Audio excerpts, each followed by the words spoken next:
ആയിട്ടുള്ള ചൂവയായിട്ടുള്ള അടിപൊളി ഒരു കേക്ക് നമുക്ക് 5 മിനിറ്റിൽ തയ്യാറാക്കി എടുക്കാം കേട്ടോ. അതിനുവേണ്ടി നമ്മളുടെ ഓറിയോയുടെ ബിസ്ക്കറ്റ് എടുത്തിട്ടുണ്ട്. ഇനി ഈ ബിസ്ക്കറ്റിൻ്റെ ഉള്ളിൽ ക്രീം ഉണ്ടല്ലോ, അപ്പോൾ അതും കൂടി ഒന്ന് വേർതിരിച്ചെടുക്കണം കേട്ടോ.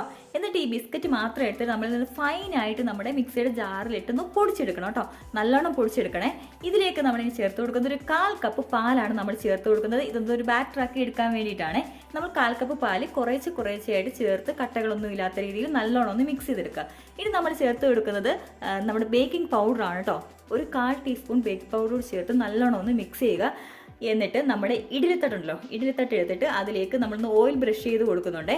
ഇതിലേക്ക് ഓരോ സ്പൂൺ ബാറ്റർ ഒഴിച്ച് കൊടുക്കുക. അതിൻ്റെ മുകളിലായിട്ട് നമ്മൾ എടുത്ത് വെച്ചിരിക്കുന്ന ക്രീം വെച്ച് കൊടുക്കുന്നുണ്ട്.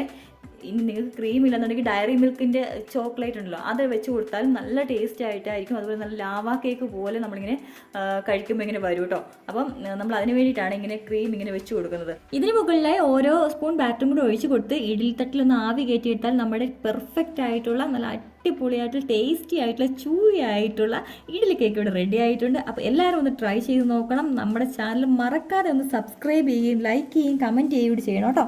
മറ്റൊരു വീഡിയോ കാണാം. അതുവരേക്കും ടാറ്റാ.